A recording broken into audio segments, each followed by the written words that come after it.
দীপু দাসের যে নারকীয় হত্যাকাণ্ড, মানে জীবন থাকা অবস্থায় পুড়িয়ে দেওয়া, এ বিষয়ে আপনি কি বলবেন? এটা কোরআনে লেখা আছে, এটা কোরআনে লেখা আছে।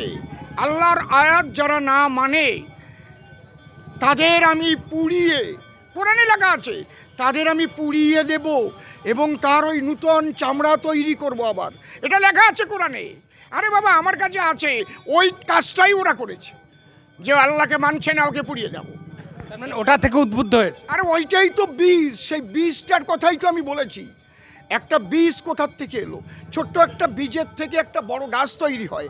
আজকে যে হিংসার বীজ সারা পৃথিবীতে মুসলমান ভাইরা ছড়াচ্ছে, সব মুসলমান না কিন্তু, হজিকতি, তরিকতি, শরীয়তি, মানবতি মতের মুসলমানরা শরীয়তি মুসলমানদের থেকে অত্যাচারিত হয়। তার প্রমাণ আবুল সরকার, তিনি অ্যারেস্ট হয়েছেন। আবুল সরকারের মতো একটা পীর, একটা সাধু মানুষ বাংলাদেশে খুব কমই পাওয়া যাবে। আবুল সরকারের মতো সে একটা সাদা থান পরে, একটা সাদা থান গায়ে দিয়ে সে কিন্তু গান করে। সে উচিত কথা বলেছে, তাকে আটকে দিয়েছে। সেও তো মুসলমান, তাকে আটকালো কেন? এই জন্যে আমি ওই মারফতি মতের মুসলমানদের কুর্নিশ জানাই, সেলাম জানাই, কিন্তু শরীয়তি মতের জেহাদিদের বিরুদ্ধে আমারও জেহাদ। আমি কেন বলেছি? মনুসংহিতার মধ্যে দলিত, পতিত, লাঞ্ছিত, বঞ্চিত সমাজের মানুষদের যেভাবে লেখা রয়েছে তাদের দাস করে রাখার প্রথা, এর বিরুদ্ধে আমিও কথা বলি। আমার কবিগানের মধ্যে দিয়েও বলি। বাবা সাহেব ওটাকে পুড়িয়েছিলেন, এই জন্য আমি ব্রাহ্মণ্যবাদের বিরুদ্ধেও কথা বলি, জেহাদের বিরুদ্ধেও কথা বলি। আপনি তো জানেন আমি উচিত কথা বলা মানুষ, উচিত কথা বলে মরে যাব তবু আমি ফিরবো না। ঘুম ভাঙাচ্ছি, হিন্দুরা তো জাগে না, হিন্দুরাই তো ঐক্যবদ্ধ হচ্ছে না। আর এই পশ্চিম বাংলায়, ওপার বাংলার থেকে আরও খারাপ অবস্থা হবে যদি হিন্দুরা জাগ্রত না হয়। আজকে বলছে আমরা সেকুলার। ওরা যতক্ষণ সংখ্যালঘু থাকবে ততক্ষণ ওদের ধর্মনিরপেক্ষ থাকবে। যেদিন ওরা সংখ্যাগুরু হবে, ইসলাম রাষ্ট্র ওরা করে নেবে, তখন বুঝবে মা বোনদের ঘরে রাখা কি কষ্ট হয়। ওই কলেজে যাবে তোমার সুন্দরী মেয়েটা, ওখান থেকে নিয়ে নেবে।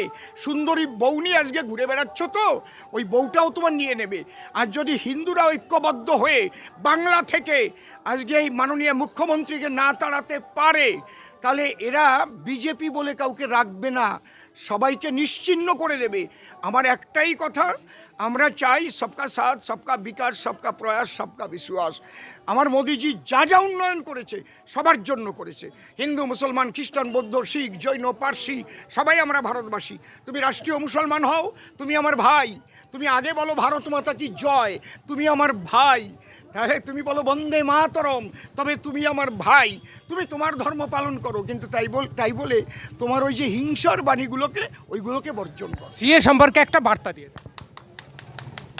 দেখুন, সিএতে বর্তমান একটা অর্ডার কালকে বেরিয়েছে, যেটা বিএলওদের কাছে ছিল না, ইআরওদের কাছে ছিল না, যে সিএতে যারা সার্টিফিকেট পেয়েছে তারাও ওটা দেখিয়ে নাম তুলতে পারবে।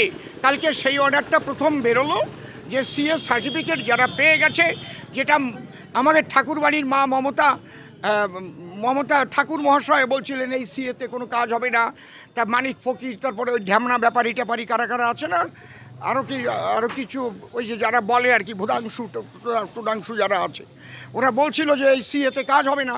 তাহলে এই সিএটা দেখিয়ে 6 নম্বর ফর্ম ফিল আপ করে সেও নাগরিকত্ব পাবে।